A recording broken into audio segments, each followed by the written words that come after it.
मैं हूँ डिम्पल और आप सुन रहे हैं तेरे होने लगे हैं अ लव स्टोरी, ईशान और शिवन्या की कहानी। आइए जानते हैं इस कहानी में क्या हुआ।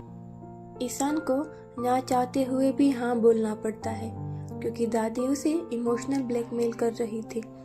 कुछ देर बाद वो हॉस्पिटल के लिए निकल गया। गाड़ी में वो सोच रहा था कि शिवन्या शादी के लिए ना बोल दे, क्योंकि वो आज तो क्या कभी भी शादी नहीं करना चाहता था। उसने देखी थी अपने माँ पापा की शादी के बाद जिंदगी दोनों के बीच कभी ही नहीं बनी थी।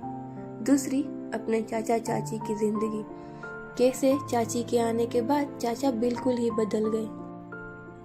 वो बस नहीं करना चाहता था शादी, क्योंकि उसने अपनी जिंदगी में देखी ही नहीं थी कोई सफल शादी। वो बस यही सोचता था कि औरतों के आने के बाद सब बिखर जाता है।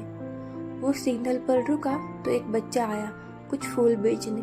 बच्चा, साहब फूल ले लीजिए, सुबह से बोनी नहीं हुई है। ईशान ने कुछ पैसे उसे दे दिए। तब तक सिग्नल भी ग्रीन हो गया तो उसने गाड़ी आगे बढ़ा दी। वो हॉस्पिटल पहुंचा और अपने कामों में लग गया। दिन ऐसे ही बीत गया। शाम को दादी अपने रूम में बैठी थी, तभी उनको नीला जी का फोन आया। उन्होंने बताया कि शिवन्या शादी के लिए मना कर चुकी है। दादी, अच्छा कोई बात नहीं, अगर बच्चों की मर्जी ना हो तो हम कुछ नहीं कर सकते, लेकिन फिर भी अगर ये रिश्ता होता तो मुझे बहुत अच्छा लगता। मेरे ईशान की जिंदगी में भी खुशियाँ आ जाती। नीला जी, दादी वो मना कर चुके हैं, फिर भी मैं पूरी कोशिश करूंगी अगर वो राजी हो जाए। दादी जी, कोई बात नहीं, अगर भगवान ने ये रिश्ता चाहा होगा तो दोनों को हम सफर बनने से कोई नहीं रोक पाएगा। कुछ देर बात करके दोनों ने फोन रख दिया। दादी थोड़ी नाखुश हो गई क्योंकि उन्होंने पूरी आशा की थी कि ये रिश्ता होगा, लेकिन खैर होता तो वही है ना जो खुदा ने चाहा हो। रात को ईशान घर आया। सब डाइनिंग टेबल पर बैठे थे। आज फिर से वो किसी की ओर बिना ध्यान दिए अपने कमरे में चला गया। सुलोचना, ईशान की चाची बोली, देखा आप सबने, ईशान को परिवार से कुछ लेना देना ही नहीं है। बस रात को खाने और सोने चला आता है और सुबह होते ही निकल जाता है। किसी की कुछ पड़ी ही नहीं है। अमर, ईशान के पापा बोले, अगर परिवार से कुछ लेना देना होता तो कोई फर्क पड़ता तो ये अपनी माँ को ही। वो बोलते बोलते रुक गए, क्योंकि दादी बीच में ही उन्हें रोकते हुए बोले, इस सब में ईशान की कोई गलती नहीं थी, वो कितनी बार तो कह चुका है। सुलोचना जी, उसके कुछ भी कहने से सच तो नहीं बदल जाएगा ना माँ, पूरी दुनिया जानती है ईशान राठौड़ अपनी माँ का कातिल है। ये सब बातें ईशान सुन चुका था। ईशान चाहे कितनी भी कोशिश करता उस हादसे को भुलाने की, लेकिन चाची एक मौका नहीं छोड़ती थी ईशान को याद दिलाने का।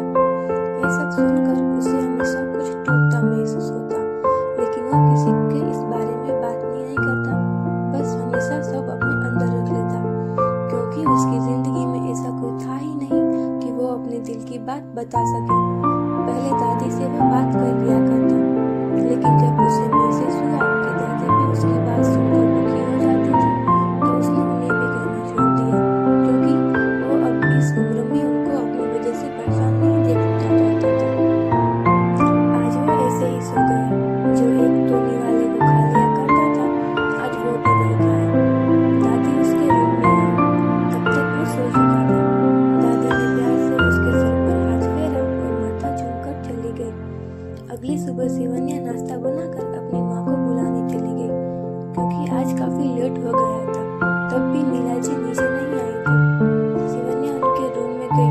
पूरे रूम में वो नहीं दिखी तो बाथरूम में चेक करने चली गई। अंदर का नजारा देखकर वो शॉक में हो गई। मासा, वो चीखती हुई अंदर गई। नीला जी फर्श पर बेहोश थी। उनके सर से बहुत खून निकल रहा था, काफी ज्यादा खून बह गया था। इतना खून देखकर शिवन्या डर गई। उसने आवाज देकर सबको बुलाया। जल्द ही उन्हें लेकर हॉस्पिटल पहुंचे। डॉक्टर ने